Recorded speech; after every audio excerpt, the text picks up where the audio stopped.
दोस्तों साथियों, मैं मोहम्मद रशीद आप तमाम का इंडिया 18 न्यूज़ चैनल में खैर मकदम करता हूं। अगर आप हमारे चैनल पर नए हैं तो हमारे चैनल को ज़रूर सब्सक्राइब कीजिए, लाइक कीजिए, कमेंट्स कीजिए और हमारी वीडियोस को ज़रूर शेयर कीजिए। आए दिन हिंदुस्तान में हर बार बीजेपी और बीजेपी के कारकुन कुछ न कुछ अपनी ज़बान से कह रहे हैं जो इस्लाम और मुसलमान के ख़िलाफ़ हैं।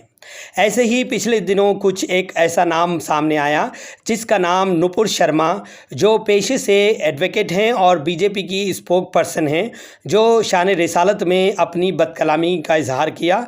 और साथ ही साथ नवीन कुमार जिंदल जो दिल्ली मीडिया के इंचार्ज हैं, इन्होंने भी शान रिसालत में गुस्ताखी की और मुसलमानों का दिल तोड़ते हुए उन्हें नाराज़ किया।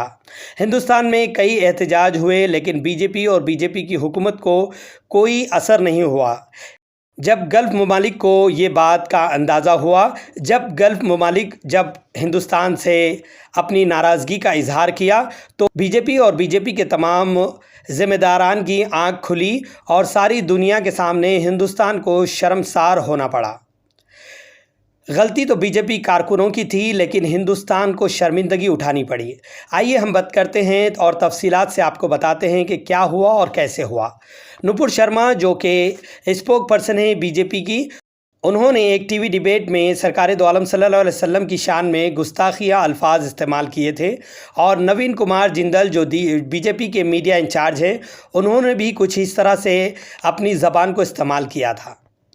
सबसे पहले क़तर, सऊदी, कुवैत, ईरान, बहरीन और अफ़गानिस्तान के तमाम हुक्मरान ने हिंदुस्तान के सिफारत खाने से वहाँ के एम्बेसडर्स को तलब किया और उनसे ये कहा कि हिंदुस्तान में जो कुछ भी इस्लाम और प्रॉफिट मोहम्मद के बारे में चल रहा है, ये बिल्कुल सरासर गलत है, इससे नफ़रतें बढ़ेंगी, इससे बाज आ जाएं और हिंदुस्तान को इसे माफ़ी चाहनी चाहिए।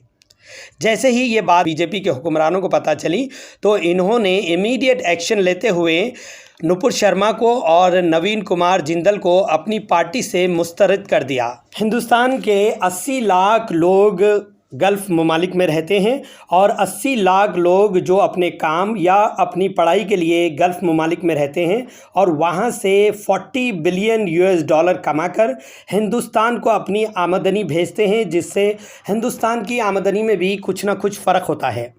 और अरब ममालिक और हिंदुस्तान की दोस्ती पिछले कई बरसों से बहुत अच्छी है, क्योंकि हिंदुस्तान के ये पड़ोसी मुल्क भी हैं और हिंदुस्तान के करीबी ममालिक में इनका शुमार होता है।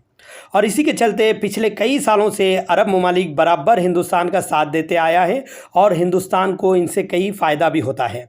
बावजूद उसके बीजेपी और बीजेपी हुकूमत हिंदुस्तान के अंदर मुसलमान और मुसलमानों के जज्बात से दुश्मनी रखती है और मुसलमानों का दिल आज़ारी हमेशा हमेशा करती है।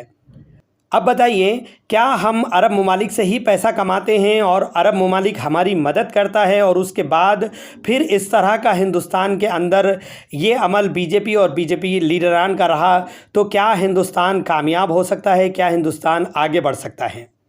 आज कई सेक्युलर जहन रखने वाले हिंदू भाइयों ने ही बीजेपी और बीजेपी के तमाम लीडर्स पर वो उंगली उठा रहे हैं और ये बोल रहे हैं कि अगर वक्त रहते मुसलमानों की बात या फिर हिंदुस्तानी एक जहन रखने वालों की बात आप सुन लेते तो आज सारी दुनिया के सामने आपकी शर्मिंदगी नहीं होती।